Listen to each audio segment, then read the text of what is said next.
Welcome to my story time by mybooksummary.com. Get ready for quick wisdom of countless stories and explore. Animal Farm by George Orwell. At first glance, Animal Farm by George Orwell seems like a simple children's story. Talking animals, a barnyard revolution, and a seemingly happy ending. But if you think this is just another cute farmyard tale, brace yourself. This is no Charlotte's Web. This is a political gut punch, wrapped in the guise of a fable. Orwell, the master of political satire, wrote Animal Farm in 1945 as an allegory for the Russian Revolution and the rise of Stalin's dictatorship. However, the novel is so much more than just a historical metaphor. It's a chilling commentary on power, corruption, and the way revolutions, no matter how well-intended, often devour themselves. So let's saddle up, trot into the farm, and unravel the twisted tale of how a group of animals dared to dream of freedom, only to become enslaved once again. The dream of a better farm, Old Major's vision. The story begins in a tired, rundown farm owned by a drunken and neglectful farmer, Mr. Jones. The animals, overworked, underfed, and treated like disposable labor, gather one night to listen to the wise old boar, Old Major. Old Major is the kind of pig who would have started a podcast if he had access to Wi-Fi. He's full of big ideas and powerful rhetoric, and he tells the animals a simple but revolutionary truth. They are slaves, and their enemy is man. He dreams of a farm where animals rule themselves, where they work only for their own benefit, and where no human ever oppresses them again. His speech is fiery, filled with words of hope, and he even gives them a catchy anthem, Beasts of England. It's a banger, and all the animals sing along with enthusiasm. But of course this is an Orwell novel. So, naturally, Old Major dies 3 days later. His dream, however, does not. The revolution, power to the pigs. Inspired by Old Major's vision, the animals decide to rebel. And as luck would have it, Mr. Jones is a terrible farmer and an even worse drunk. One night, he forgets to feed them, and that's the final straw. The animals rise up, chase Jones off the farm, and declare it their own. Animal Farm is born, and with it, the dream of a new society where all animals are equal.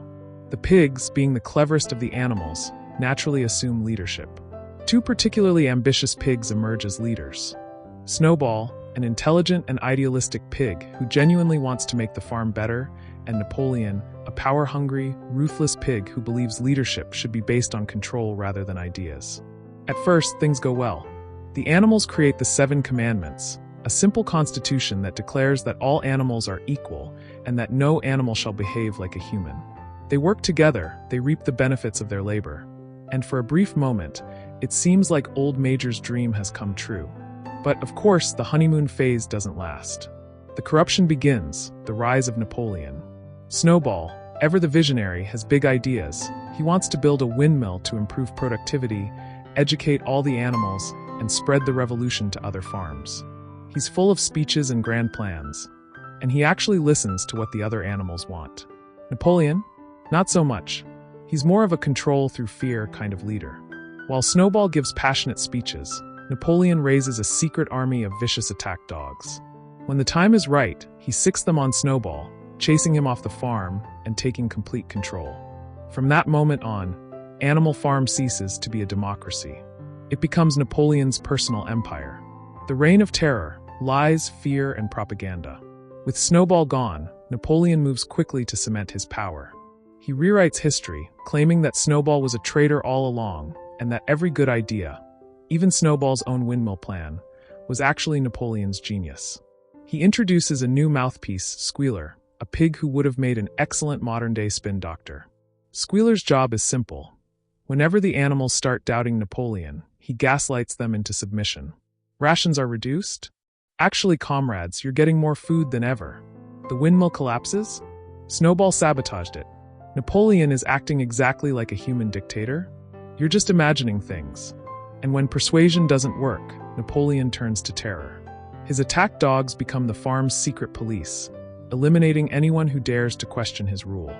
The farm, once a beacon of hope and equality, has turned into a brutal dictatorship. The betrayal of Boxer, the ultimate tragedy. If there's one character that truly breaks your heart, it's Boxer, the noble and hardworking horse. Boxer believes in the revolution with all his heart. His personal motto? I will work harder. Even as things get worse, even as Napoleon's rule becomes unbearable, Boxer refuses to give up. He keeps his head down, works harder, and convinces himself that Napoleon must know best. Then one day, Boxer collapses from exhaustion. He has literally worked himself to death for Napoleon's regime. The other animals expect him to be rewarded. Instead, Napoleon sells him to the glue factory.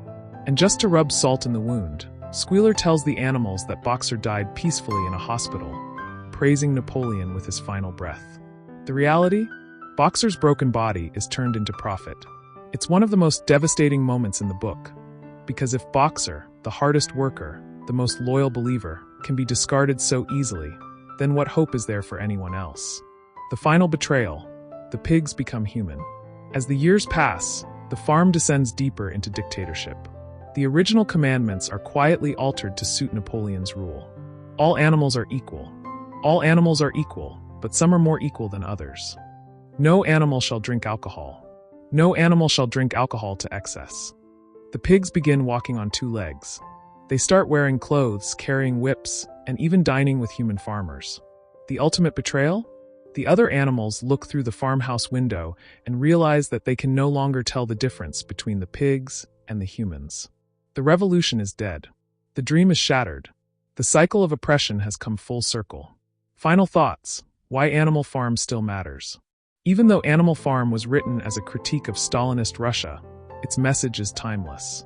Power corrupts. Revolutions often replace one tyrant with another. And the people, or in this case animals, who work the hardest often suffer the most. Every time we see governments twisting the truth, leaders using fear to control people, or the hardworking masses being exploited, we're seeing the same tragedy play out again and again. Orwell's message is simple. Stay vigilant, question authority, and never blindly follow leaders. Because the moment you stop thinking for yourself, you might wake up to find the pigs have taken over the farmhouse. Stay tuned for more enlightening content. Head over to www.mybooksummary.com. Don't forget to subscribe and share the magic with friends. And let's grow together through the power of books and interesting stories.